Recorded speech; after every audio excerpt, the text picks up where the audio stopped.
South Africa, wherever you are in the world, you're so welcome to join into this beautiful conversation. One of the horrible things, of course, of the pandemic is a lot of grief and a lot of pain that has caused in our lives, but there's always a silver lining to any crisis. And one of those silver linings is that we have learned how to reach out and how to connect. We're logging in from different parts of the world, and we're going to have an interesting conversation today. My name is Sebastian Messerschmidt. I'm the Consul General of the Kingdom of the Netherlands in South Africa. I'm based in Cape Town, and our ambassador, Han Peters, is sitting in another room doing another of these conversations because we are organizing Co-Create My City together with our South African counterparts. And we are supported here by the media agency Space that is gluing us all together. So thank you very much for that. Very important that the connections are good. I hope you can hear us well. I will try to talk slowly and articulately because that's not one of my major fortes, not of my best points, but I will do my best. We're going to welcome some really interesting speakers later on who are going to talk to us about smart logistics for the livable city. Transport logistics is, of course, very much determining our efficiency of our economy. It's the backbone. If your transport logistics are not in order, then your economy is going to suffer. We all know that. But in these times of many challenges, we need to really dig in deep, and we're going to do that today. South Africa and the Netherlands both play an important gateway function. If you look at Africa as a whole and Europe as a whole, we both aim to be the gateway to these continents. And that's how it's so logical for us to connect. And we're going to do that today again. We have been connecting, of course, outside this Co-Create My City event, but we're going to dig into the conversation today with a few very learned people that I'm going to announce to you now. First of all, we're going to talk to Professor Hans Kwak, who is a professor of applied sciences of the University of Breda. He especially focuses on logistics in urban areas and sustainability and the impacts of automation and self-organizing logistics.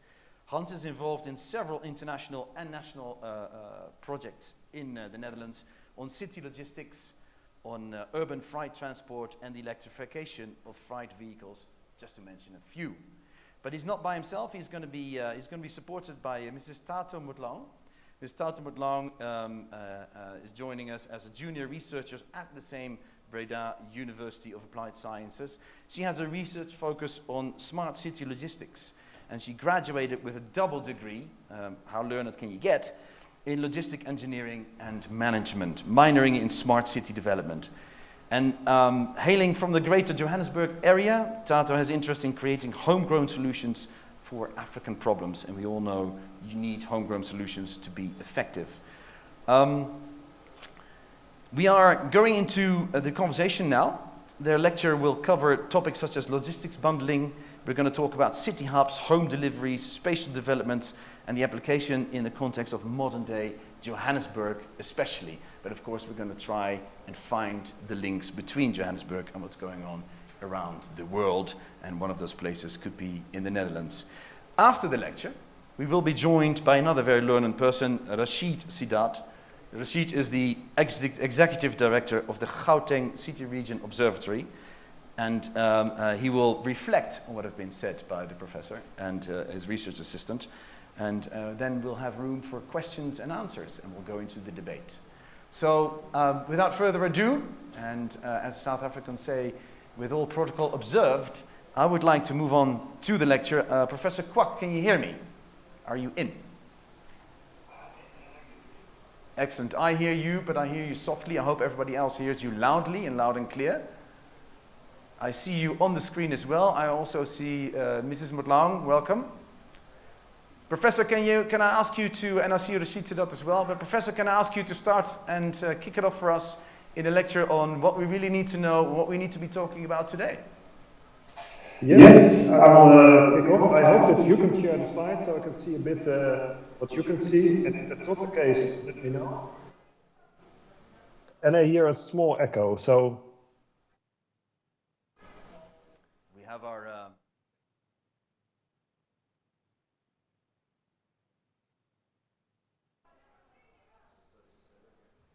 Can you say something, Professor, so we can see whether it's better?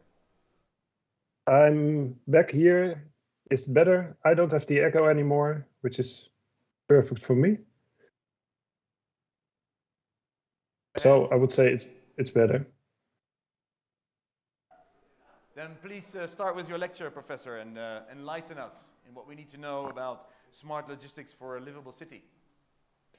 I will start. I have one final question before I start, and that's: are you going to share the slides so that I can also see it, or do I share it? I'm looking at the technical team. Are you going to do it, or is he going to do it? We are going to do it. Okay, great. So thank you very much for inviting us to explain a bit on what we are doing in the Netherlands, and also reflect on what we can learn from that in more an African context. I'll just start, and I hope that some slides will follow me. The theme for today, it's smart cities, smart logistics for livable cities. To start with, I'm going to the next slide. I'm going to explain this in a couple of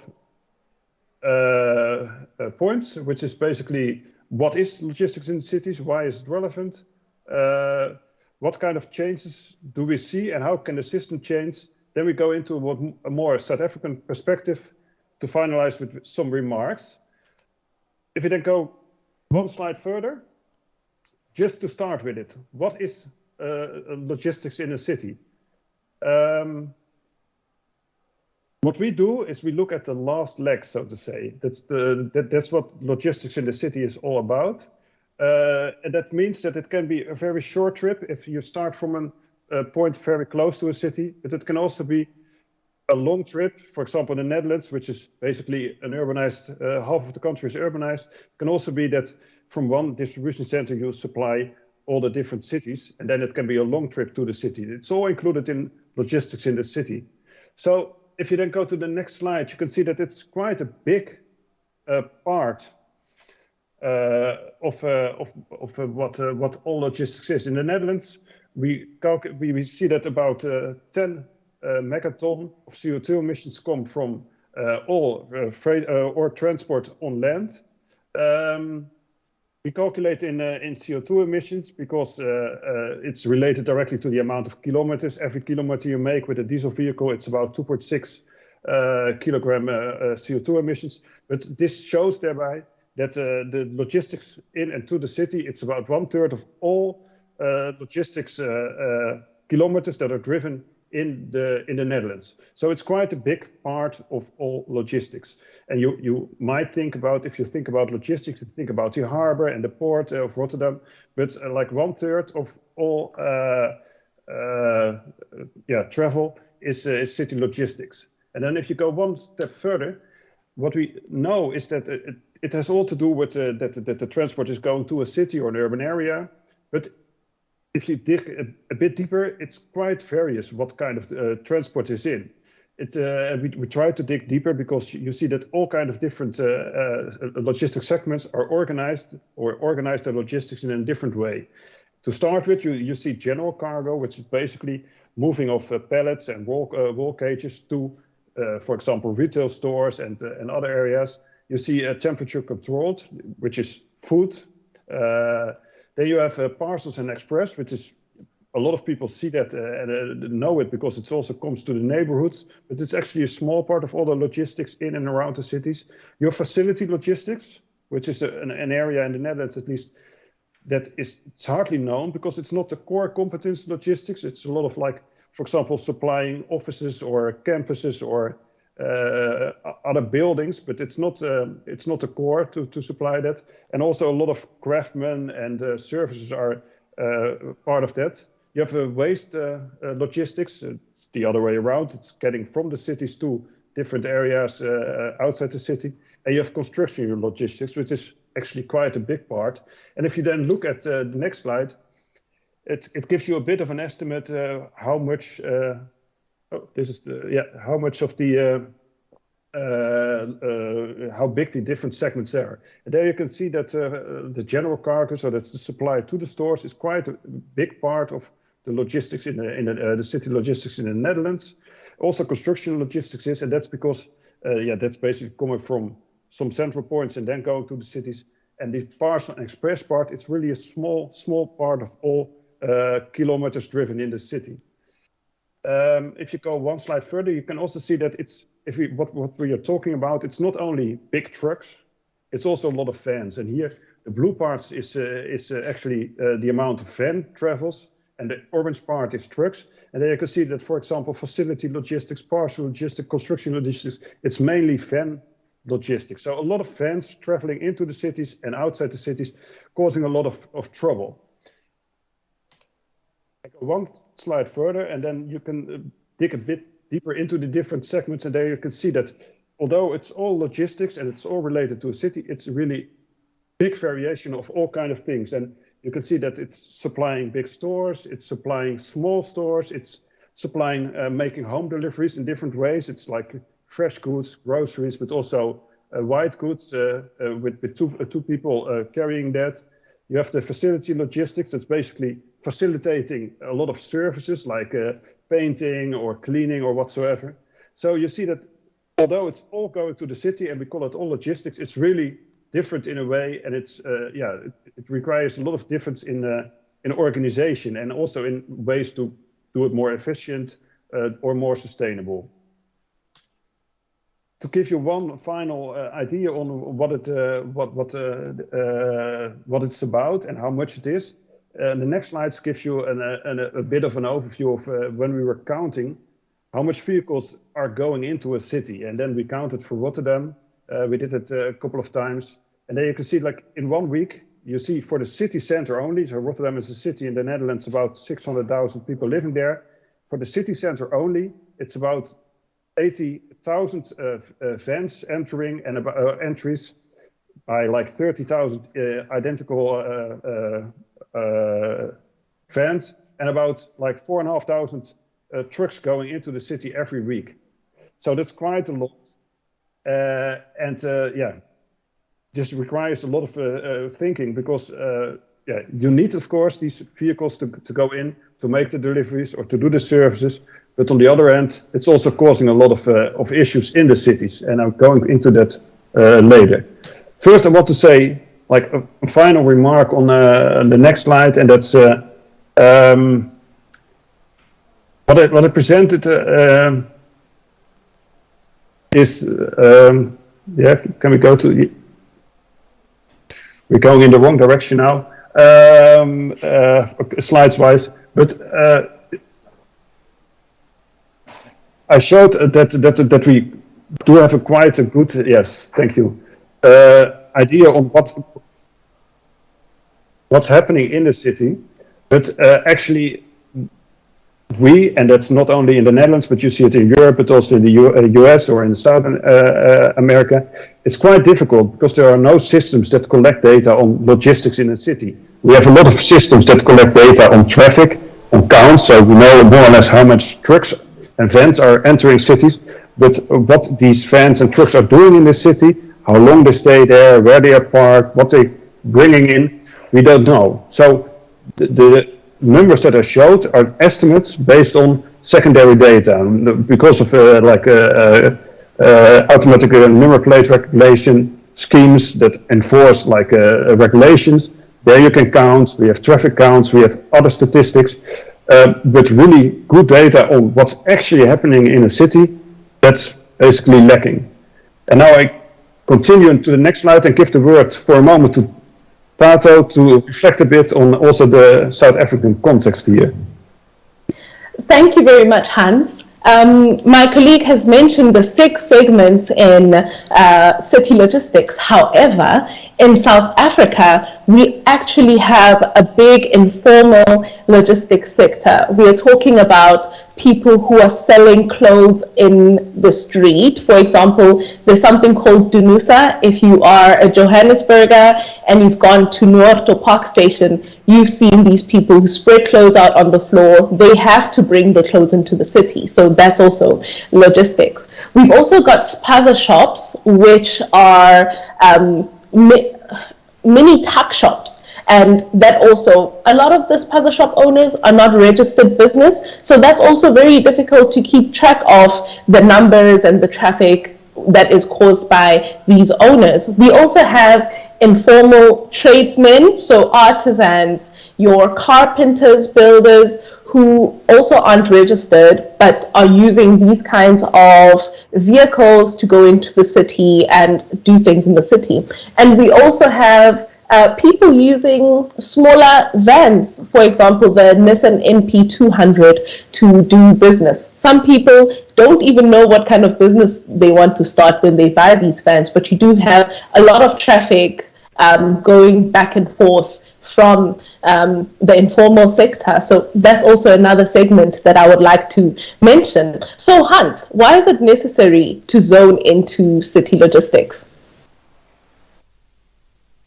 Yes, good question. I thought she was going to take my role there. That's good, good idea. There's a lot of aspects here, and I thank you for presenting them. And indeed, Johannesburg, of course, is not Rotterdam, and Rotterdam is not Johannesburg. One of the things that...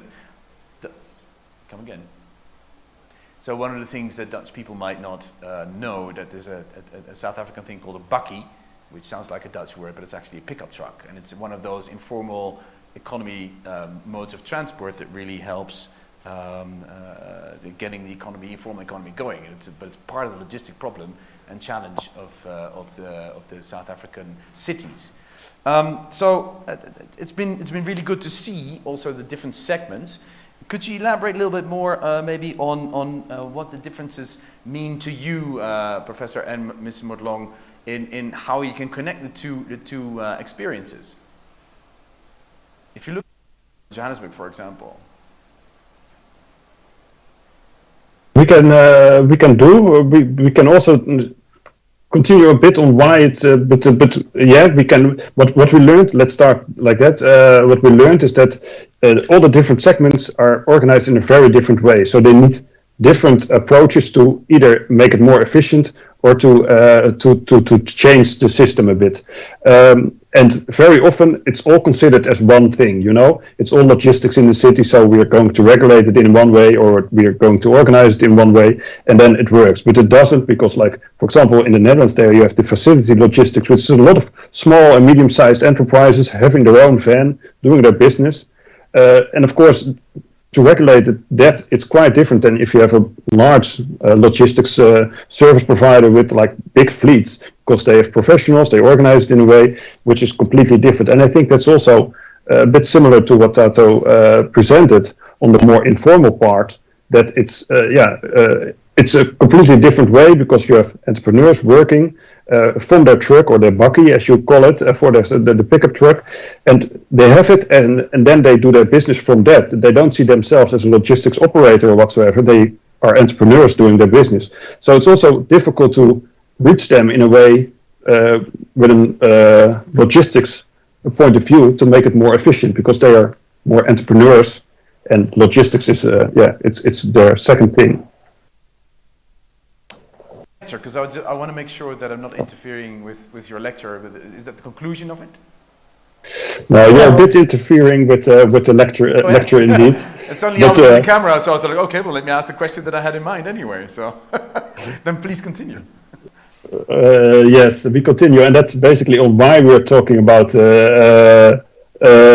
logistics in a city, and it's there are a couple of reasons to work on that, and I don't know if the sheets are available, but then otherwise I will continue anyway.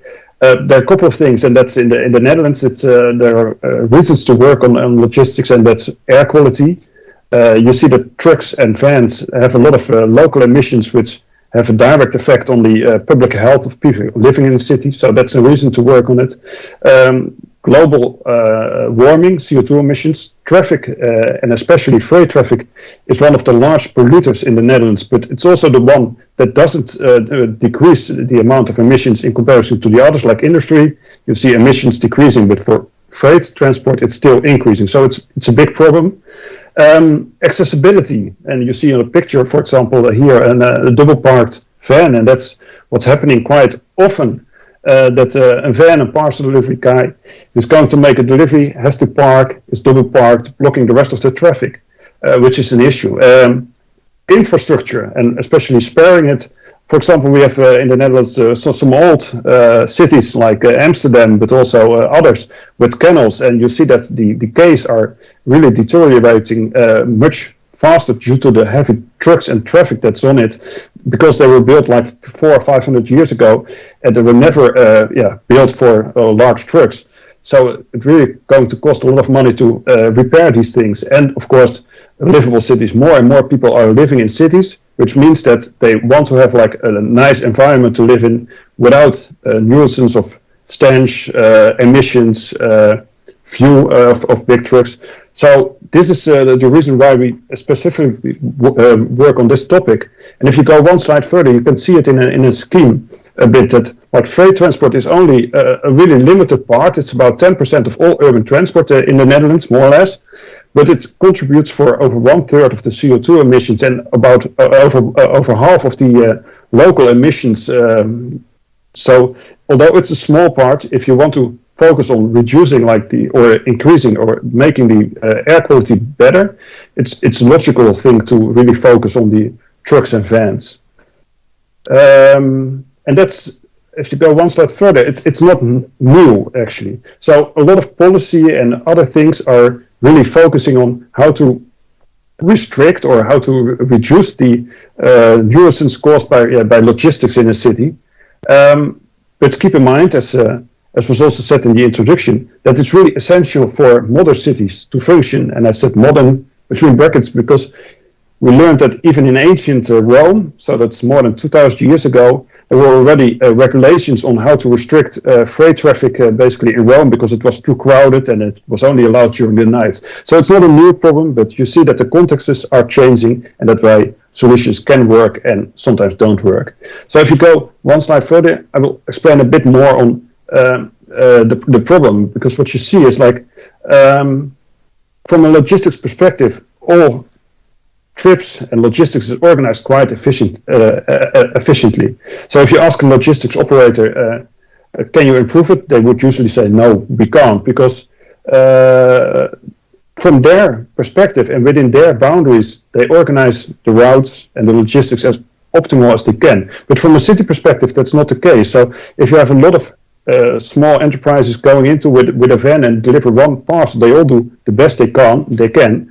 But it's from a city perspective, it's not. So some kind of bundling would be interesting. But there you see a difference between the private parties that do the best they can within the boundaries they have, and the cities that ask for other solutions, but can't change this private system with logistics flows going in. And then one slide further, you see a bit what I mean. There are a lot of different issues, as said, like with air quality and the sustainability issues, accessibility, but there's not one solution that solves it all. So there's no silver bullet solution to solve all these things. And what you then see is that the city context is determining a bit on what works and doesn't work. And you have like 3 directions to work on. One is logistics, organized that in a different way. But as I said, the logistics way of organizing, it's bounded within the preconditions that are set by receivers, by shippers, but also by policy restrictions and like the city itself. You have policy ways to solve it, but there you have the conflict between logistics, which is not something that a policymaker can directly influence, but they can mainly influence the access to a city in time or in place or even in vehicle type. And you have like technical solutions, and that's what's coming up. You can do new things because you receive new possibilities by IT or by new vehicle kind of types. And if you then go one slide further, I will again let Tato continue a bit on how this is different from South Africa and the Netherlands. Well, thank you very much, Hans.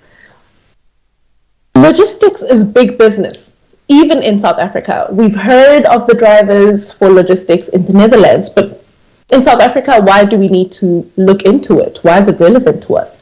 Well, I'm here to let you know that according to Stellenbosch University and the World Bank, logistics in South Africa is a 480 billion rand industry. That's big money.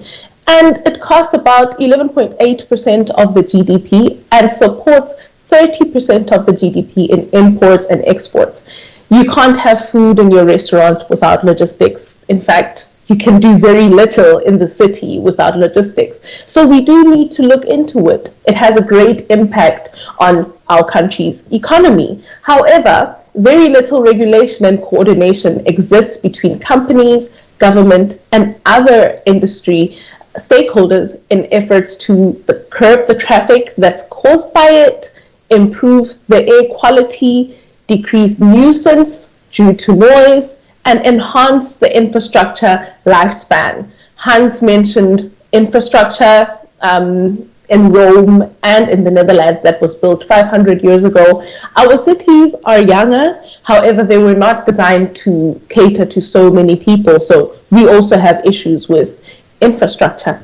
And most of all, to improve livability, to make life better for the city dwellers and people who come into the city regularly. In the next slide, Hans will go deeper into how can we affect change in city logistics.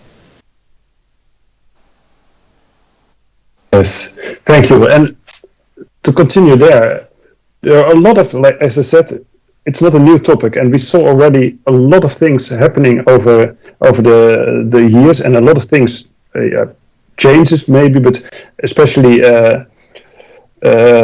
different kind of tests and pilots and other things to make changes. And it's quite difficult to actually make changes in the system because you have a lot of different stakeholders involved, and you can change one logistics flow, but as I showed, like, there are a lot of different segments and a lot of different ways to organize. So how to change the system, and what we looked at is also then outside the system, because you see a lot of different things happening outside the system, which are actually influencing and making a change. So it's not so much that we are going to change the logistics system in a city, but you see different things happening. And here's a list of trends and developments actually that we learned. One is a more demanding customer, and to explain that a bit, you see that because of the more e-commerce and the e-tailing, there was a difference in customer, or customer basically. First, we were happy that something was delivered at home. Then they were providing like next day delivery, and nowadays in the Netherlands, like, it's also already same day delivery, and even like strict time slots that you require something to be there. And you have like groceries that are brought in 10 minutes to your home. So these are changes which makes the system really different. Next one, and that's basically what you already said, there's like really a push for more sustainability. And I was still doing the previous one, but this is also fine. So there are more trends than the more demanding customer. You also see that there is an increase in demand for sustainability, for livability, which makes the system change. And you see also more in the technical part that you have more and more new and other drivelines. You have cleaner vehicles like electric vehicles, H2 vehicles, but you also have like more automation and robotization. It's not only in warehousing where you have like almost complete automated warehouses nowadays, but also in the transport. There are a lot of research done and also trials in making parts of the transport also zero emission or automated. And you have like a lot of things changing in the cities itself. More and more people are living in cities. It's denser, which means that there's less room or space available for logistics and for mobility in general. So if you see all these different changes that change the system, basically in the Netherlands we made 4 transition areas basically that are really changing our system here. And one is zero emission city logistics. So there's an aim for zero emission city logistics. I'll go into that later. The second one is changing retail landscape. The third one is there's really fierce competition for urban space. And the fourth one is more the digitalization. This kind of lecture is an example of that. So if you go one slide further, I will go into these changes a bit more. First one is in the Netherlands, they looked at how to reduce CO2 emissions, and one of the ways the logistics sector, they agreed in their Dutch climate agreement to make the city logistics zero emission by 2025. So effectively it will be a bit later, but it's really soon. It's in 4 years. And that means that maybe you can remember the numbers that I showed on the amount of trucks that are going into a city and getting out. It all has to be zero emission within the next decade. So there's really a lot of things changing there. The second one, it's the digitalization. Already explained a bit there on the e-commerce. And the third one is the aim here at more livable cities, which means less infrastructure available, even greening parts of the infrastructure, and more people living in the city, which of course influences one. You have a higher demand for logistics service, but on the other hand, you have less space for trucks, but also for warehouses and local micro hubs or whatsoever. And I'll give the word to Tato now for a moment, and we'll go into these examples a bit further later on. In the next slide, we have drivers for city logistics change. Could you please change to the next slide, please? Yes, thank you. So let's look at the trends, the drivers, and the changes that are required in city logistics. While this is not an exhaustive list, this just lists some of the current world trends and how they affect us as Johannesburgers or as South Africans. Looking at digitization, we have vehicle telematics, which is a growing industry since we need more information. That is driven by the lack of visibility. So traditionally in logistics, you would use paperwork. So someone signs that, oh, this truck was here at this time, they go on to the next client. Whereas with sensors and telematics, you can track and trace the truck and tell where it is and what time it will arrive at the next client, which aids better planning. So how do we do that? We install sensors into the trucks. And I do know that track and trace is not a problem in South Africa since every single vehicle has a tracker, but the tracing element is a bit lacking. Moving on to online shopping, which was driven by the lockdown and convenience. People want to shop from their offices. And this contributes a lot to logistics SME growth because you have more small businesses with trucks that are being contracted by big companies to deliver the goods. Then we have zero emission initiatives brought on by global warming. And what that does for us as South Africa is that we have availability or access to cleaner modes of transportation, cleaner trucks. Because what's happening in the Netherlands is that they're banning diesel fuel trucks. What we are doing is that we are going to get a lot of the imports from original equipment manufacturers and second-hand trucks that are cleaner and better for the environment. Next, we have autonomous driving, which has everyone excited. And that's driven by the driver shortage in the UK and Europe, and also safety going on. This accelerates the urgency for tech adoption, because if you have a problem, then you have to find a solution to the problem. And autonomous driving is a solution to some of the problems that countries are facing. Then you have the import of trucks to South Africa, brought on by the zero emission regulation. And it creates a lot of potential for growth in the logistics sector, particularly for SMEs, because people get options to buy trucks so that they can do deliveries for big companies. Now I'm handing over to Hans to tell us about what kind of initiatives exist in Europe and the Netherlands for the last mile. Yes, thank you. And I will speed up a bit on these examples, because it's examples and it's mainly to show a bit what's happening. So what you will see is, like I told you about the zero emission zones that are going to be implemented in the Netherlands. And it's going to be a really, really big thing, because a lot of things have to be replaced. And what we actually see, so it's going to reduce like 1 megaton of CO2 emissions. So that means that 1/3 of the emissions is going to be reduced for the city logistics as a whole. But the idea is to accelerate the electrification of the fleets. But what you will see in the next slide also, This shows the electrification at the moment, and I hope you can see it, but it shows that like about 260 trucks are electric at the moment, and about 7,000 vans are electric. And I just showed that, for example, for the city of Rotterdam, already like 4,500 trucks go into the city center. So there is really a lot to do. And that's the next part. The next slide also shows that by electrifying only, we are not going to buy ourselves out of this thing. We are not just able to buy a lot of electric trucks within the next 5 years. It's far too expensive, and they are not available yet from OEMs. So it's really necessary to do other things, and that's to reduce urban freight transport and also change to other modes. And if you can go to the next slide, there are a lot of initiatives now going on to see what we can do in changing modes. Now, in some of the cities in the Netherlands, we have a lot of canals, as you might know.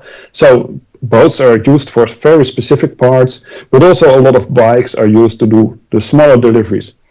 That's one point of actually changing the logistics system. Another one is more on decoupling, and you can decouple in all kinds of things, so that you decouple the flow into the city and the flow in the city by a hub, and you have different kind of hub services, and from that hub you can make the delivery zero emission. There are already, like for 30 or 40 years, we are talking about city hubs and city logistics hubs, and it doesn't work because a lot of times there's not a good proposition for anyone there except for the society or the city, but it doesn't earn anyone money from that. So by offering this now as a zero emission service, it's an alternative for a smaller entrepreneur to use the service from a hub to do the logistics in a city from there without having to buy an own vehicle. And then if you go one slide further, another one, and Tato already mentioned it, and here you see some of the figures. Of course, we already saw a huge increase in the e-commerce in the Netherlands, but worldwide. But due to the lockdown, it even increased last year and this year. So food services and also food retail, it really was booming. So that changed the system a lot, but also the parcel part, it's really increasing very fast. And that changes the logistics system. More and more is pushed in this last mile system. And if you go to the next slide, it leads to some new problems. And that's like what we are facing is a shortage of drivers. We don't have people doing the last mile anymore. And on the other hand, things need to be faster. You need to have more hubs, so you need to have more space in the cities to actually do this deliveries from, because since it has to be faster, they have to be closer. And then there are all kind of new solutions in order to make this system work, because this system is, it's actually only 10 years old. It's increasing, and you can change a lot in this last mile system for the good and for the worse, because you see a lot of things that it's some kind of a race to the bottom sometimes for drivers, that they have to do more for less money.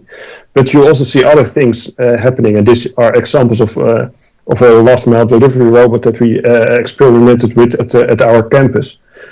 Then I would like to skip the parts on more the urban space part, and I would like to give because I already explained it, and give the word to Tato in the sheet that says for logistics innovation for South Africa.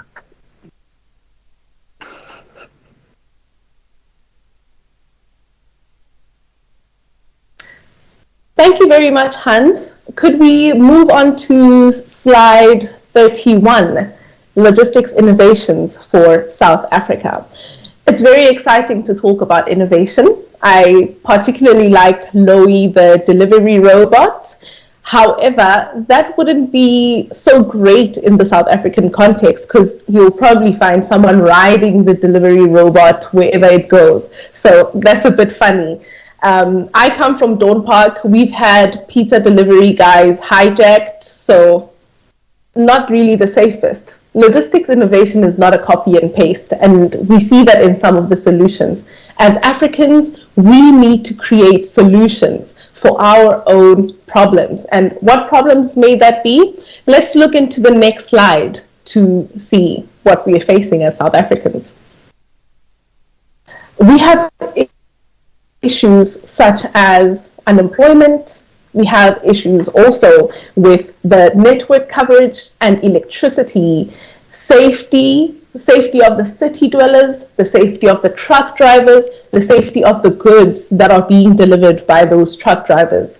We also have very sketchy telecoms network. Sometimes you get phone network and sometimes you don't, which would affect some of the innovations. We also have big pollution issues, infrastructure, and we are dealing with global warming. As we've seen over the past 10 years, we've had some droughts and floods in certain areas, and those are pointers to what's happening in terms of the climate change. Moving on to the next slide, we are talking about adaptable solutions for SA. Yes, we can't copy and paste, but we can look at other innovations and say, okay, this works and this doesn't. So off the grid alternatives, since we don't have steady electricity, it would be good to look at alternatives for things that need electrical power that are not connected to the grid. We also have intelligent transport systems, and I want to talk about talking traffic because this is very cool. What talking traffic is the vehicles communicating with each other and the environment around them. So even the traffic lights in the Netherlands, when your car approaches a traffic light and there's no cross traffic, then the traffic light turns green so that they can go. And I know that this is also something that is needed in South Africa because of people being scared of stopping at red lights at night. People don't do that because of hijackings and break-ins. So these are some of the things that we could implement in order to prevent theft of goods. We also have city hubs that decrease logistic traffic in the city because we have a decoupling point right outside the city where loads can be consolidated and grouped. We also have parcel lockers, and I know that Pep Store has Paxi, but imagine if we had Paxi in every store. In ShopRite, in Woolworths, wherever your local store is, if you are working during the day, then your parcel can be delivered to your local store, and you can also send goods out like that. And a very big one, logistics, data analytics. In order to better plan and make efficient decisions, we need to collect data, and that's through telematics, sensors in the vehicle. An example of this would be if you need to transport the COVID vaccine that needs to be kept at a certain temperature, you would need to have a temperature sensor in the truck itself. And that measures the temperature periodically over time. So if there's a dip in the temperature or it rises, then we know on time, in real time, whether we should order another batch or we should do some quality tests on the goods. And all of these adaptable logistics solutions need a multi-stakeholder collaboration with institutions, academia, business people, and lawmakers. If we go on to the next slide, you will see that all of these things come together, and all of this collaboration comes together to create a more livable city, a city with less pollution, less noise, a city that's better to live in and to breathe in for the citizens. At the end of the day, cities are built for people and not people for cities. I couldn't agree more. So this is the final conclusion, basically. We see that it's really difficult to change the system, but it's if you see that there are a lot of changes going into the system anyway, it's good to make use of these changes and change the boundaries of the system so that we can actually make more sustainable cities or contribute to that. So thank you. Thank you so much. I take it that, I'm back. Thank you so much. It's really interesting, and I'm already bubbling with questions, but it's not my time. So I will wait because it's time for Rashid Sidat to answer to this lecture and give his thoughts and reflections. Rashid is the executive director of the Gauteng City Region Observatory, and it's aimed at conducting independent research on all social, economic, environmental and government dimensions of city region. Rashid headed the Gauteng Planning Commission and division in the Office of the Premier between 2011 and May 2021, where he was responsible for strategic, spatial and infrastructural planning and performance monitoring and evaluation. He also headed the Delivery Support Unit that sought to accelerate service delivery priorities across Gauteng provincial departments. Now, if that doesn't make you qualified, I don't know what does. Mr. Sidat, can I give the floor to you? Yeah, good afternoon, colleagues, Consul General. Thank you very much for the opportunity. Unfortunately, I have a slight sort of connectivity issue because I'm actually out in at a strategic breakaway outside in a bit of a rural kind of location. So I hope it's going to be okay. But I think so far so good. Is that okay? Okay, great. And if I can get the presentation flighted, I'm going to be fairly brief because I think that let me just say a couple of preliminary points. Firstly, the Gauteng City region, the GCRO, is a research entity that was mentioned. We are a partnership between the Gauteng provincial government, local government within the Gauteng province, and the two universities which are based in Johannesburg, that is the University of Johannesburg and the University of the Witwatersrand, or Wits University, as is well known. So it's a very unique partnership. It's been in existence for something like 13 years, and I've recently taken over as the executive director. So if we can just get to the second slide, next slide, thank you.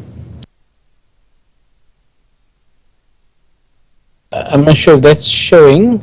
I don't see it on changing on my side. Yeah, okay, no, I think you've jumped one.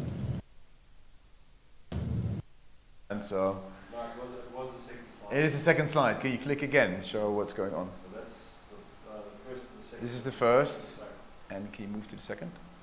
Second is the same. Same. Second is the same. Yeah. Ah, that's a problem. Oh, can't be.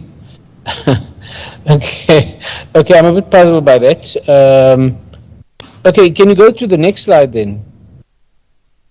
Okay, so let me just say a couple of things. I mean, this is not a really great sort of slide, but firstly, Gauteng is one of South Africa's 9 provinces. It's smallest by land area. It's only 1.4% of the total land area of the country. It has got basically something like 16 million people in this particular area. We call it a city region. Because it basically has Johannesburg right slap bang at the center. To the north, something like 60 kilometers, is the city of Tshwane, and it's spatially contiguous to Tshwane or Pretoria, the capital city, and then to the east we have the metropolitan city, and that's where the OR Tambo International Airport and a big freight and logistics hub is actually located. So almost like a kind of L-shaped is the core of the city region, but actually based originally on the gold mining reef that was developed over 110 years ago and kind of developed over time. And I think my second slide, which seems to have disappeared, I mean, Johannesburg and Gauteng is very, very much inland. It developed because of gold mining, and in fact has a really major disadvantage because it's very far from the coast. Durban, for example, our biggest port, is 600 kilometers away, and there's obviously a major corridor that runs. Cape Town down to the south west is about 1,200 kilometers away, and then there are a couple of other ports on the coast as well. So I think, I mean, that complicates the entire logistics system, and I think the issue also is that within Gauteng you have a lot of spatial fragmentation, and I think this is something that we have to understand. The spatial fragmentation is a direct result of the apartheid system, because if you zoom in, I mean, if you go to our website, gcro.ac.za, you'll see lots of maps, and you can zoom into some of those maps, which will basically show you the nature of the fragmentation. So let me just go and elaborate on some of these points. Next slide. I mean, this, for example, shows the sort of the separation of industrial and commercial buildings, and basically, and let me just go to the next slide so I'll explain it. So and if you look at the two and you counterpose the two slides that I've just spoken about, the key sort of industrial and commercial nodes are in historically white areas, which, even though it's 26 or 27 years since the end of apartheid, I mean, that spatial structure is still imprinted on the landscape. You can't like erase it and say, well, we're suddenly going to join everything up. It just doesn't work that way. So we have to find other ways of actually doing the kind of integration that we require. But the reality is that the poorer people are living, if you see a lot of those green blotches on the map, those were actually the poorest of the poor actually live. And the blue parts are basically the wealthier areas, the suburban areas, but also where the major commercial industrial nodes are actually located. Now, I know Tatu and Hans were talking about Johannesburg, but I mean, I'm just widening the scope a little bit into Gauteng, because it's actually very critically interlinked. I mean, it's spatially contiguous. Johannesburg, in terms of, for example, is really just the municipal area, but here we're talking about an integrated city region. Next slide. Okay, and then the final slide is that also, given our location and where we are, I mean, there's potential food insecurity. Given, I think what everyone has to remember is that Gauteng is in fact the sort of the commercial industrial heartland of the country, and we have major migration both from within the country and from the rest of the continent, and including South Asia, India, Pakistan, Bangladesh. So we have a lot of migrants coming into the country, and they're all rocking up, as it were, in Gauteng. So in the last sort of a year ago, we were 25% of the population. This year, in our latest mid-year estimates by our National Statistical Agency, we're now 26% of the population. And so, I'm not saying it's increasing in a linear way, but I can tell you that at the dawn of democracy, in the first post-apartheid census, Gauteng had something like 7.8 million people. We now have 16 million people. So, I mean, that's the kind of thing that we're talking about. Okay, I know we don't have too much time, but I just want to go to the last slide, but I'm going to talk to some general points and also respond to Hans and Tato. Firstly, thank you very much. I think it is very great, comprehensive presentation. I really enjoyed it, and I think there were lots of elements that I think both Hans and Tato were basically saying you'd actually pick up to respond. But I think the one element that's certainly missing is this kind of spatial mismatch question. I think in both your presentation or your joint presentation, and I think that's one of the issues that we need to basically think about. Of course, I mean, I've been doing this work for close on to 30 years, actually, as it happens, in one form or another. And I think it's one of those really sort of complex issues, which, and Hans, I mean, I agree with you. Like if anyone posits a silver bullet approach, they're talking nonsense as far as I'm concerned, because the complexity of these things require a lot of kind of thinking and so on. So because I guess part of what I'm saying is that the issues around logistics are very much related to broader questions of the spatial structure and the socio-economic structure of South African society, and I think that's what kind of needs to be understood. But that does not take away specificity in relation to logistical issues. So I'm saying we have to kind of articulate it very sort of carefully, right? On the one hand, we understand the sort of overall need for transformation, but at the same time, what are those opportunities, possible leapfrogging? I mean, I think Tato was talking about some amount leapfrogging that we could do. I mean, certainly on the side of digitization, telematics, and so on. I think those are certainly things that we can pick up. And I think in our context, being a sort of upper middle income country, we're not like down right at the bottom. I think we have a lot of positive things that we could actually pick up on. I mean, I think the other issue, just to zoom out in relation to what's being said, is I think that the one problem we've had in the post-apartheid period is I think the degradation of our rail system, especially as far as freight is concerned, and that has basically led to an acceleration of road freight, and that's actually a big problem. And I think that one of the things that we need to do as a country is to see how we think about revitalizing the rail, because given the fact that we've got a really massive country, okay, I mean, in land terms, I'm sure the Netherlands will fit in 20 times or maybe even more into South Africa. I'm sure in that kind of order, right? So you have to think about it like that. So I mean, that's another big part of what I'm saying. The other issues, and maybe I'm going to stop. I mean, I can mention many, but I think the other issue is, by way of solutions, is also to look at the issues around entitled. I mean, I'm sure you're familiar with this problem in City Deep. So City Deep is like one of the big sort of logistics hubs within Johannesburg. The problem is that it sits right slap bang in the center of the city and actually causes huge sort of issues around congestion, increased emissions, etc., etc. There has been this plan that's been on the table by Transnet, which is our state-owned company responsible for logistics, to actually look at the development of something called Tambo Springs, which is basically on the periphery of Gauteng, like maybe about 30 kilometers into the center of Johannesburg, but basically, and also then the building of a road which will bypass, because just remember, the one issue is that there's a lot of traffic coming via Gauteng going north into the continent.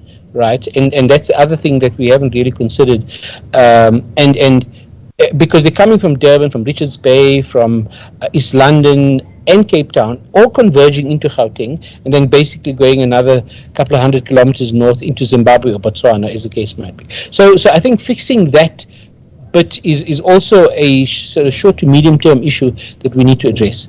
I'm going to leave it at that, given the amount of time, and then if there are other issues, I'm happy to pick them up. Thank you. Excellent. Much appreciated. People, if you are listening in and you have a burning question, there's a chat box in which you can post it, but you have to be quick because we are running out of time. I'm bubbling with questions, but I'm willing to have yours go as a priority. I've a beautiful colleague here sitting and trying to communicate them to me, so if you type them in now, I can take them along. Thank you so much for your extensive, in-depth analysis of what's going on in the Gauteng province and how it's connected internally, but also how it's connected internationally. I think you hit it spot on. It's a very complex issue. It has to do with the political, economic reality around South Africa. In South Africa, the apartheid structures that were by law imposed and then were abolished, but there's still, of course, the remnants and implications of that being there still. The economic issues of the country that really affect the whole logistics debate and how to do your logistics more efficiently and maybe also more sustainably, as we have COP26 going on and we're trying to save our climate by avoiding a temperature growth of more than 1.5 degree. It's all interlinked. So that's where I have a question.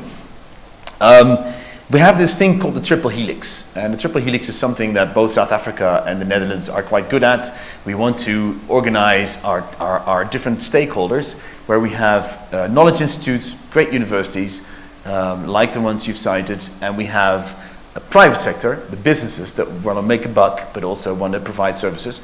And then, of course, the government, who needs to make policy that makes sense and protects the population for the negative effects of what everything's going on. Now, in this triple helix, in the logistics sector, is there a debate, is there a dialogue going on an in-depth dialogue on how to face these challenges, how to balance the livelihoods that citizens want to have, the efficient economy that you need to have to create jobs, but also to make your economy more sustainable, and the policy that have to go with this. and also then, of course, how to put in the data that universities and other institutes and think tanks and others might collate, how to put data into this dialogue so the best policy comes out of it and the best way of working comes out of it. And I'm especially, of course, interested in what's going on in South Africa, but I'm also willing to hear about the Dutch situation for our South African partners who are listening in. Who can I give the question to first? Would that be Mr. Sidat or Mr. Kwak or Mrs. Motlow? Who's raising the hand first? I think I can speak to that. Especially having exposure to both the Dutch context and what's happening to South Africa. I do feel like there's a gap between communication in research institutions and actually having the research being applied.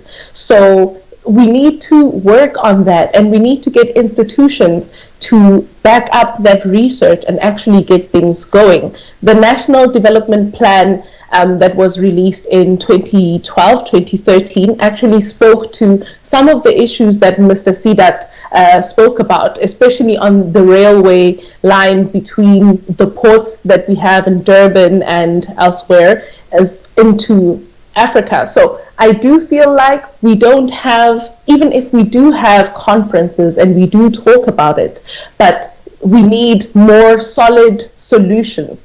And we do need quick wins. So I do feel like there could be more collaboration in terms of the stakeholders that are involved in transport and logistics.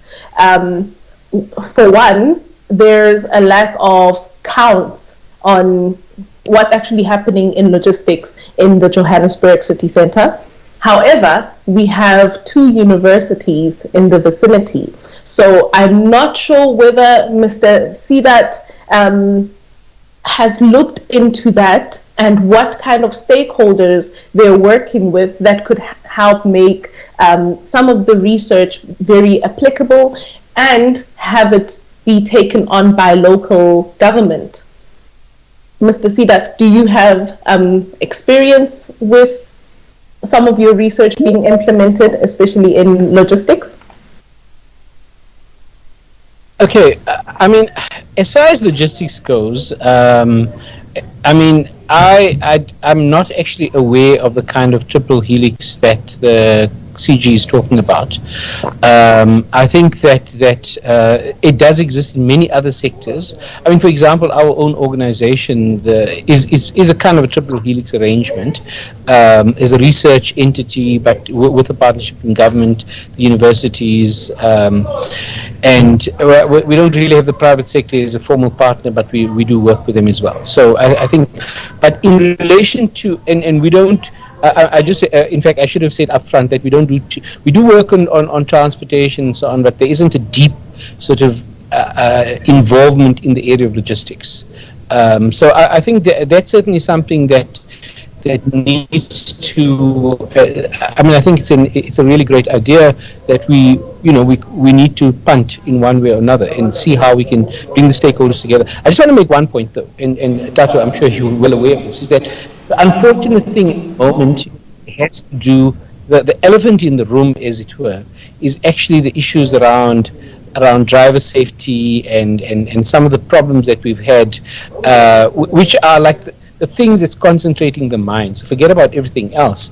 I mean, the conflicts we're having in the industry is actually the big problem today, which needs to be solved. So let's just kind of bear that in mind. But I always take the view that it's not, let's not only have a unifocus. We need to have a kind of a multi-focus approach to these things. Thank you. Thank you for that. I think you do need the people at the table, even if you have different views and you might be opposing and strongly passionate about it. You do need to create a safe space where you get the major stakeholder, both in policy and in research and in private sector, to talk about these things and also to flesh out the differences so you know where you're coming from if you want to get anywhere. So if that could be one of the takeaways of this meeting of the last hour, that people who are logged into this meeting and know of others maybe that should be involved in a system like this, where the Dutch experience and the South African experience can maybe add on to each other, even though their circumstances are different. And both the embassy and the consulate will be very willing to assist to create that connection between the Dutch and South Africans. But I really think that both on the Dutch side and the South African side, it's pivotal to create that table where everybody is sitting that you really need to have at the table to be safe and have an environment where you address these problems and see what comes out of it. Maybe by design thinking, which is a beautiful method to go from brainstorming into policy and into behavioral change.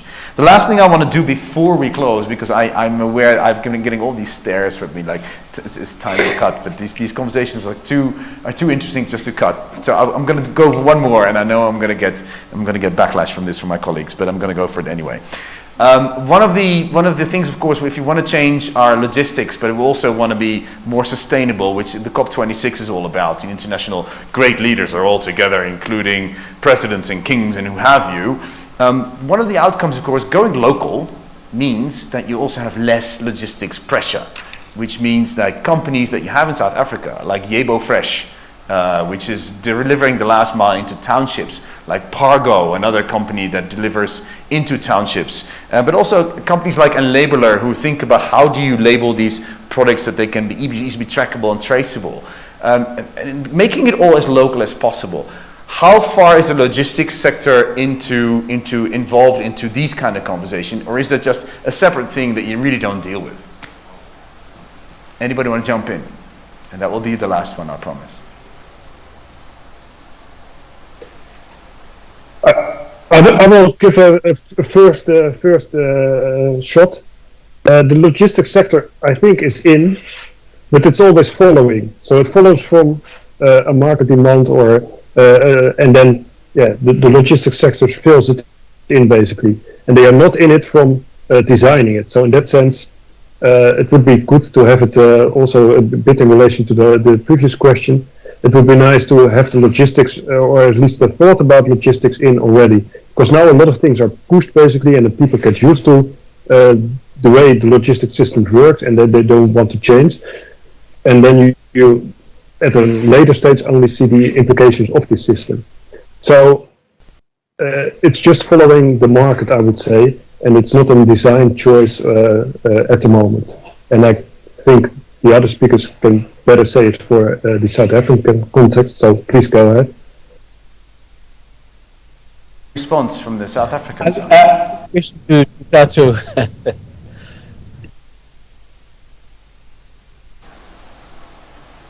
Well, I can't really speak much on the logistics startups, so that's not an area that I'm well informed about in the South African context. Maybe that would be another call that you could take out of this meeting. Maybe it is time for a design thinking process where you sit at the table and look at the whole lay of the field from a logistics point of view, because as the professor was saying, it's always following the economic demand. But maybe if you want to solve those problems, you should actually start to look at it from a logistics point of view and see what happens then. I know I have to close, and I will honor my colleagues, and I also honor the great people of Space, the media agency that's having us all connected. So thank you very much. And I want to, of course, first and foremost, thank our speakers. Mr. Sidat, Mrs. Motlung, and Mr. Kwak. Thank you so much for joining this conversation. I hope this meeting has also helped you in forging connections that will bring you way beyond this meeting. I'm hoping that you will not need us to have those connections, that you will find each other and to get that exchange going. And if one takeaway from this meeting is something new is going to come out from a logistics point of view, then I'm happy. Then I think we've received more than just the small goal that we were going for in the first connection. If there's any last remarks, then I think I'm going to have to close for this session. There's many more sessions to come in Co-Create My City. So do follow us on Twitter, Co-Create SANL. You see the program there, Co-Create SANL. And there's digital twinning, there's other issues coming up this afternoon. Please log in and enjoy and join in also in the conversation and see what can come out of it. I wish you a lot of health, a lot of luck, and stay safe. Thank you very much. Thank you.